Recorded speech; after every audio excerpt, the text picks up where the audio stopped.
Tra le cose che non sono andate bene ieri era quella del trasporto dei turisti che arrivati in città dovevano recarsi presso la valle per vedere la sfilata.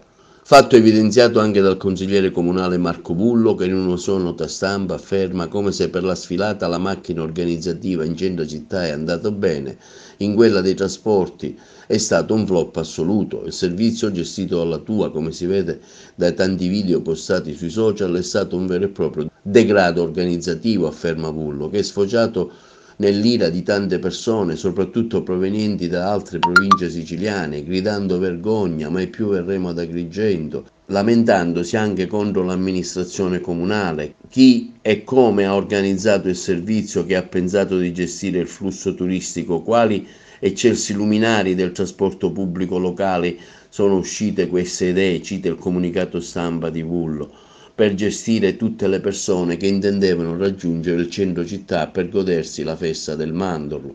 Una marea di gente non riusciva a prendere le navette che erano a pagamento al prezzo del biglietto ordinario per un servizio confusionario, impreparato ed inefficiente. Chi pagherà il danno d'immagine alla nostra città? Il consigliere Bullo punta il dito sulle responsabilità dell'assessore Battaglia, che venga a riferire in consiglio comunale e ci dicono quali provvedimenti intendono prendere nei confronti delle aziende di trasporto pubblico della Tua. Bene, siamo voluti venire qui con le nostre telecamere a un punto di concentramento dove il pubblico aspetta i bus navetta. Vorremmo, dalla fila che vediamo sicuramente non c'è molto entusiasmo, è da molto che aspettate. È dalle 10, noi dalle 10 che aspettiamo la navetta, non si fa così e abbiamo pure pagato 3,40 € e siamo ancora qua. La sfilata neanche abbiamo visto la sfilata, perché l'unica cosa è questa, di vederle tutte le sfilate di cose, no così siamo qua di cattiva organizzazione, pessima organizzazione. Senza vedere niente, è stata una vergogna stamattina. Quindi si poteva fare meglio, insomma, senza ombra di dubbio.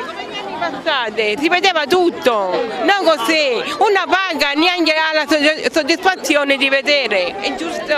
Vergogna, io parlo con gli amministratori, gli scorsi anni hanno organizzato, c'era la confusione eccetera eccetera, ma era gestita in maniera diversa. Quest'anno per 3,40 € ci hanno fatto scendere dei pullman e ci hanno obbligate a incolonnarci, colonna da ore, anche con risse tra persone, tra virgolette, civili. Lei da dove viene? Io vengo da Palermo, e io sono stata spessissimo qui a queste manifestazioni con grande gioia. Quest'anno mi sento presa in giro e anche offesa.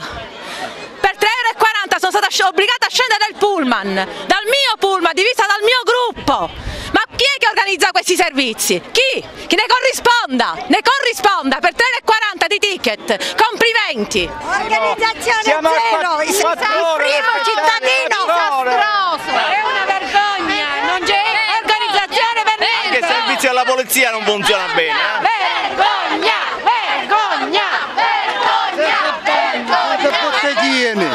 Uno sui bagni, tutte queste persone. Non siamo presto a vedere niente. Siamo partiti dalle 4 noi stamattina, partiti da Cosenza. Ma per arrivare ancora siamo qua, vedi? Speriamo di vedere qualcosa. No, non vedrà niente. Tutti quanti, biglietti, il colmo che ora la Valle dei Templi non possiamo entrare che non ci sono più biglietti.